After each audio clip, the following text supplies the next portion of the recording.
And the reality is no one's really acknowledging that we've signed a contract. Like, people are saying, oh, the fight could fall through. It can't fall through.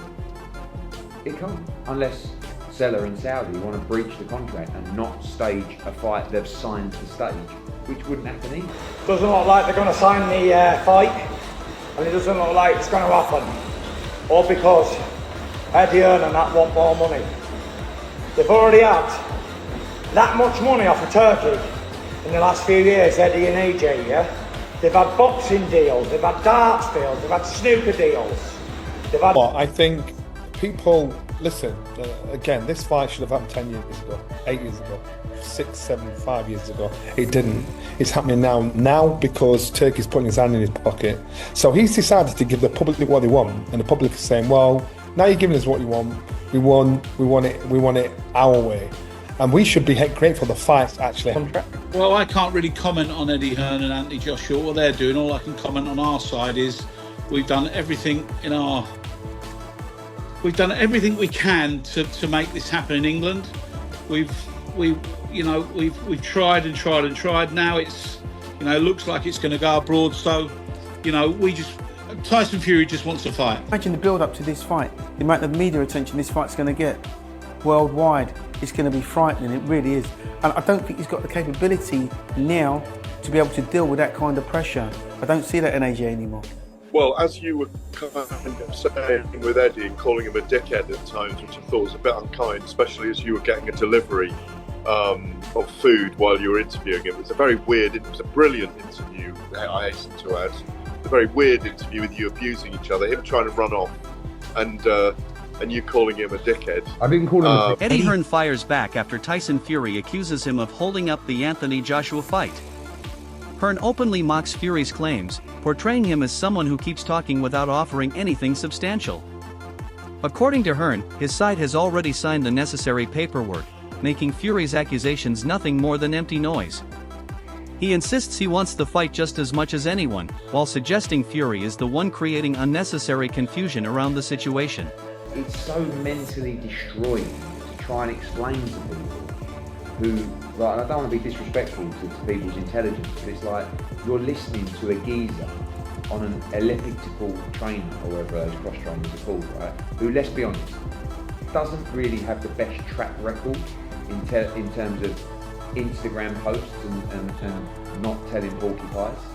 And the reality is no one's really acknowledging that we've signed a contract. Like, people are saying, oh, the fight could fall through. It can't fall through. It can't, unless Seller and Saudi want to breach the contract and not stage a fight they've signed to stage, which wouldn't happen. Tyson Fury's frustration reaches another level as he attacks the promotional side for putting money ahead of the fight. Fury presents himself as the person genuinely committed to making the matchup happen, while his comments raise fresh questions about whether serious cracks are beginning to appear behind the scenes. In AJ, yeah? They've had boxing deals, they've had darts deals, they've had snooker deals, they've had everything, yeah? And yet, they've got the audacity and cheek of flea-bitten rats to ask for more money from old Turkey. That's givious. Everything combined is about combined in the last couple of years. I tell you what, it's disgusting, money thirsty pieces of shit. It is what it is. Same old cliche a decade later. Keep running, you little cowards. Eddie Hearn tears into Tyson Fury's version of events, repeatedly pointing out that his side has already signed the paperwork. While Fury continues making headlines, Hearn argues that the facts tell a completely different story. He rejects the idea that he's responsible for the delays, accusing Fury of creating unnecessary drama while insisting he remains determined to get Fury and Anthony Joshua into the ring. But it's a dirty game, and I'm just shocked at the way it's playing out, because we don't breach contracts. But there's a game being played at the moment where some of you guys, and a lot of people who aren't in this room, are being fed emails and information to try and dress things up, to spin a narrative that's just not true. Lance Pubmire phones me up, and I had a number of other calls. Well, oh, this email's just landed on my desk from you.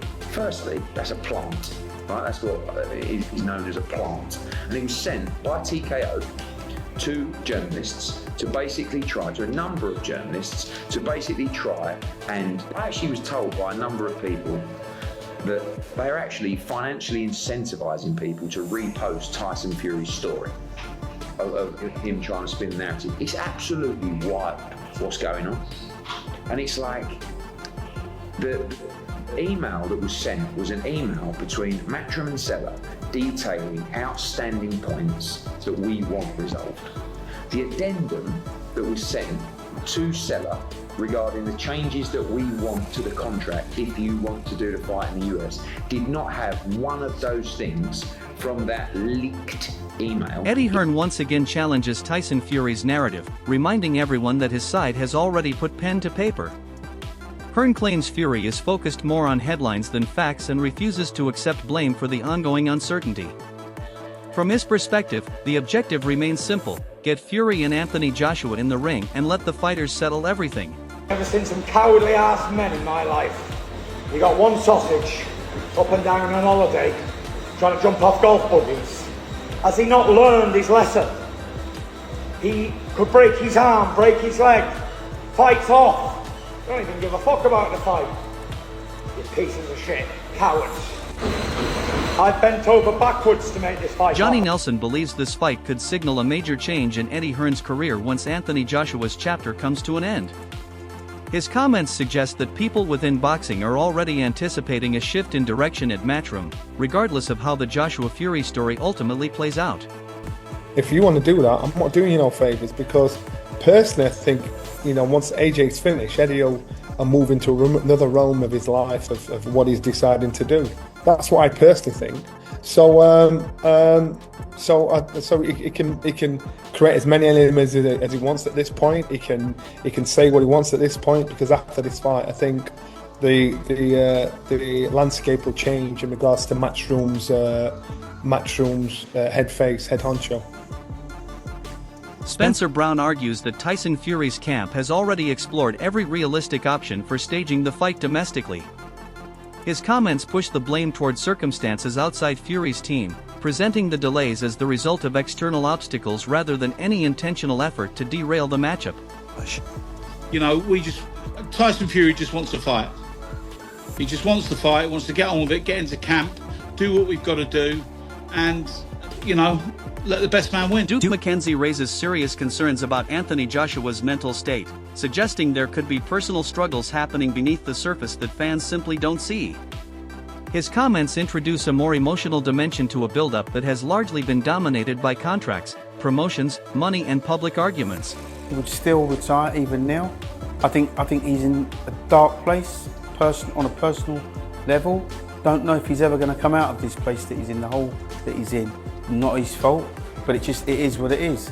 I don't know that this fight isn't going to give. Let's just say Fury goes out there. Gareth A. Davies puts Eddie Hearn under pressure by questioning exactly what the leaked documents are supposed to prove. Is this simply routine business activity, or is there a deeper power play taking place? The exchange shows how the public perception surrounding this fight has become almost as important as the actual details of the deal. Every email and accusation is being examined before either side officially confirms the full picture. Well, if that's how you read it, these are about reading. Your truth, my truth, and the truth. It's how you read it.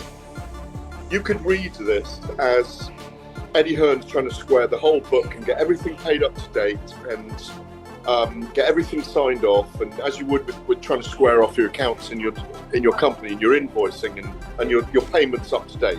Yeah. If he is owed money, he's owed money. So he's saying, whether it's related or not, I don't know myself whether it's related or not to the deal with Fury Joshua, but it looks like.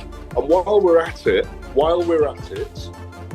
can we sort these things out, please? He's claiming it's got nothing to do, and it may not. Teddy Atlas focuses on the physical differences with his usual direct approach, acknowledging the enormous size and power involved while highlighting the technical weaknesses that could become decisive. His breakdown cuts through the promotional chaos and brings the discussion back to what actually matters once the bell rings: speed, technique, power, and execution. But he's a game guy. He's big as hell. He's a mountain of a man. He can, like I said, he can bang. Yeah, he's a bit slow on his feet and he's a bit in front of you. Tyson Fury is definitely the guy who can box. He's definitely the guy who's got more dimensions, more choices, right? It's good. John Fury discusses Anthony Joshua's comeback in typically blunt fashion while acknowledging the immense pressure surrounding a fight of this magnitude. Speaking from the unique perspective of both a former fighter and a father, he offers insight into how setbacks and confidence can shape a heavyweight before a career-defining night. Instead of relying on his usual explosive trash talk, this moment carries a surprising level of respect for Joshua's ability to recover, adding an emotional dimension to the growing Fury-Joshua storyline. About the addendum, which Eddie Hearn referred to quite a few times.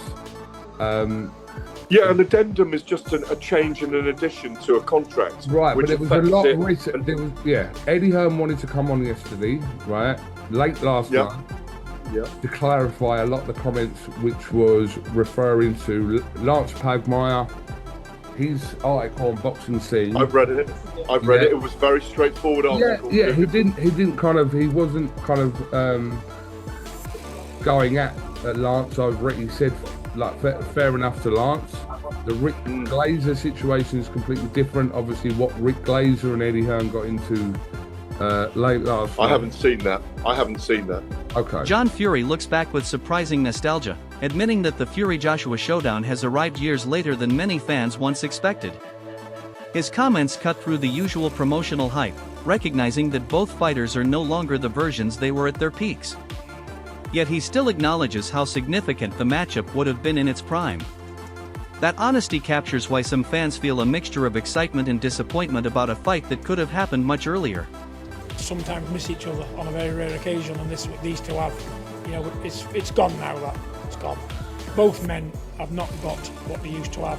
You know, and 6 years ago it would have been the fight of the century. Already said that, and I was the one gunning for it. You know, but Frank Warren provides his assessment of Tyson Fury's current condition, praising his physical preparation while emphasizing the mental focus required against a dangerous puncher. His comments reflect the level of respect surrounding opponents capable of ending a fight with one shot. Beneath all the contract disputes and promotional arguments, Warren makes it clear that a genuinely serious heavyweight contest is waiting inside the ring. You know, Tyson's looking in magnificent shape, best I've seen him in, to be quite honest, for a long time, and more importantly, mentally he's in a good place. And this is a big fight. He's in with a very experienced fighter who's a big man, big puncher. I think he's got a 90% knockout ratio. He's knocked out 17 of his opponents in the first round. So you know he can whack, and he's not phased about fighting over here. He fought recently over here and beat Dave Allen. And this is quite a tough. Spencer Oliver adds to the growing optimism surrounding Tyson Fury's return, pointing to improvements in both his conditioning and mindset after his training stint abroad. His comments reflect the excitement among boxing pundits about having Fury back in the heavyweight spotlight. At the same time, questions remain about whether his legs and physical condition can withstand the demands of facing younger and more motivated opposition at this stage of his career. And the reality is no one's really acknowledging that we've signed a contract. Like, people are saying, oh, the fight could fall through. It can't fall through. It can't, unless Seller and Saudi want to breach the contract and not stage a fight they've signed to stage, which wouldn't happen. Tyson Fury remains completely focused on the mission in front of him, dismissing outside opinions about Anthony Joshua's mental state. Rather than getting dragged into speculation, Fury insists his attention is on what happens inside the ring. His approach suggests a fighter trying to block out the noise and concentrate entirely on his own performance. I'm going to do my job and what I get paid to do, and that's seek and destroy. Joshua thinks that fight's not going to happen. That's what he said earlier this week. What Joshua thinks, to be honest, it's a piece of too. Is that just and because he's going to get a good hiding when I meet him and all? Is that just because you've got to focus on this fight and you can't look past him, or is it simply because their opinions don't mean anything to me? Ultimately, Eddie Hearn's position remains unchanged. He insists the contract has already been signed on his side and dismisses Tyson Fury's accusations as nothing more than noise.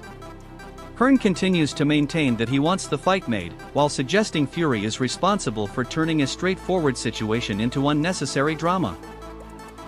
Along the way, John Fury and Carl Fruck offer their own strong opinions, while Lennox Lewis reminds everyone just how important a Fury-Joshua showdown could be for the heavyweight division. Whatever is really behind the leaked emails, Eddie Hearn's message remains the same: enough talking, sign the paperwork and let Tyson Fury and Anthony Joshua settle their differences inside the ring. Now, all that remains is for both sides to turn the endless discussion into an actual fight. Make sure you're subscribed.